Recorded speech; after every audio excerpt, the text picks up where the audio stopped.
Appreciate you riding along through these stories of love, of lies, and everything in between.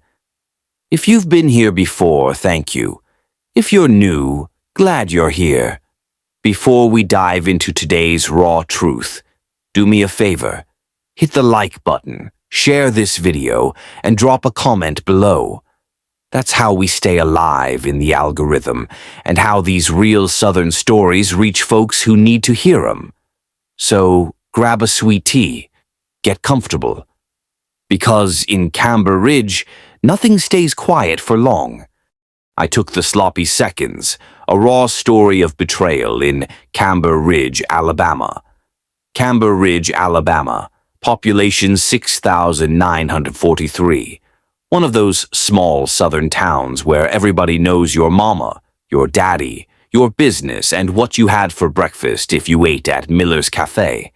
It's the kind of place where porch swings creak under the weight of old stories, and even the dogs bark in a slow drawl. We live on a quiet little street, 203 Briarwood Drive, White House, gray shutters, American flag hanging off the front post. I built that porch myself. Took me 3 months and a busted thumb. My wife, Leah, she always said it was her favorite part of the house. Said it made our home feel like a home. I used to sit on that porch with her every night, sipping sweet tea, listening to the crickets sing, and watching our kids chase fireflies. I thought we were good. Not perfect, not a movie, but real, built from something solid. We've been married 8 years. Together for 10.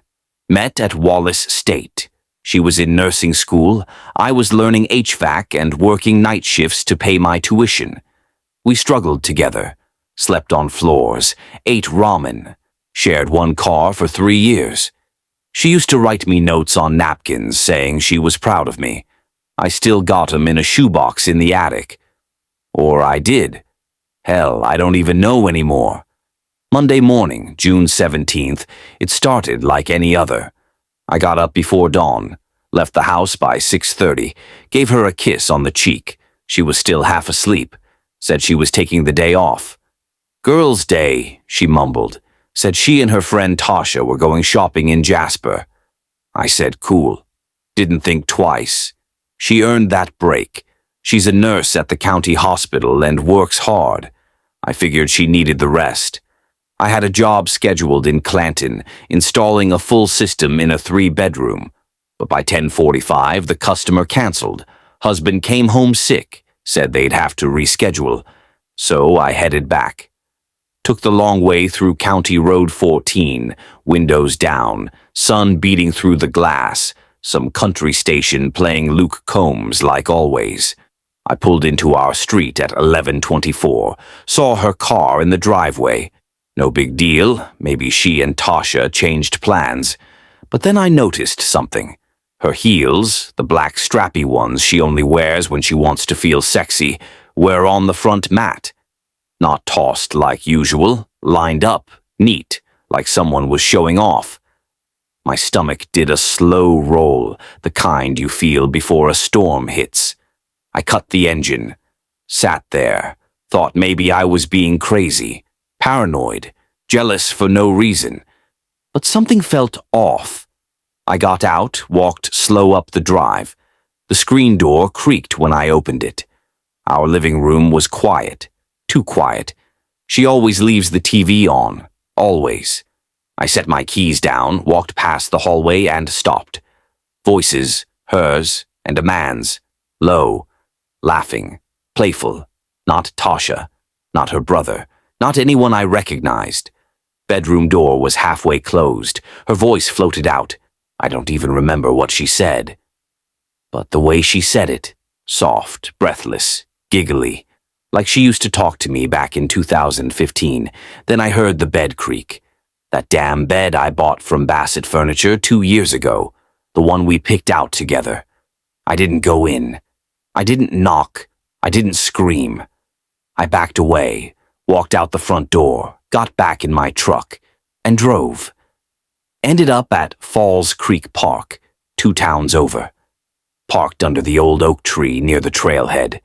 Sat there for 3 hours, engine running, AC humming, eyes staring at the dashboard like it held all the answers. I wasn't crying, wasn't even mad yet. I was just blank. You ever been so hurt that your soul just goes numb? That was me. Right there in that truck with the smell of motor oil and yesterday's coffee in the air. I watched a little kid run past with an ice cream cone, his mom laughing behind him. And I thought about my kids, how I was gonna have to tell them one day that their mama wasn't who they thought she was.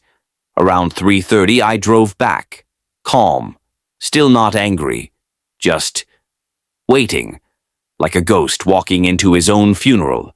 I parked the truck in the exact same spot, walked up the same driveway, saw her car still there, walked in like nothing happened, sat on the couch, didn't say a word, just waited. 10 minutes later, she came downstairs, hair brushed, lips glossed, wearing the old blue dress I once said made her look like summer. She smiled at me, that same sweet smile, walked up behind the couch and wrapped her arms around my neck, kissed my cheek, whispered, "Missed you," and then she climbed onto my lap, started kissing me deeper, pushed my shirt up. Her eyes looked hungry, like I was some prize, and I let her do it, let her kiss me, touch me, give me what I now knew wasn't hers to give anymore. I felt every lie dripping from her lips like honey mixed with poison, and I still took it, because I needed to know how far she'd go, how deep the lie really ran. She finished and laid her head on my chest, fingers tracing circles like she still loved me. I closed my eyes, took a breath, and said, "Was he better than me?" She froze. Her body stiffened, her breath caught. Silence, thick, deadly. I looked her in the eyes, and all I saw was guilt. Red, raw, ugly. She tried to deny it at first, said I was crazy, paranoid, said I needed sleep. But I didn't raise my voice. I just said his name, Andre, the guy from her work, the one she hated, the one she said was too loud, too flirty, too much. She blinked, once, twice.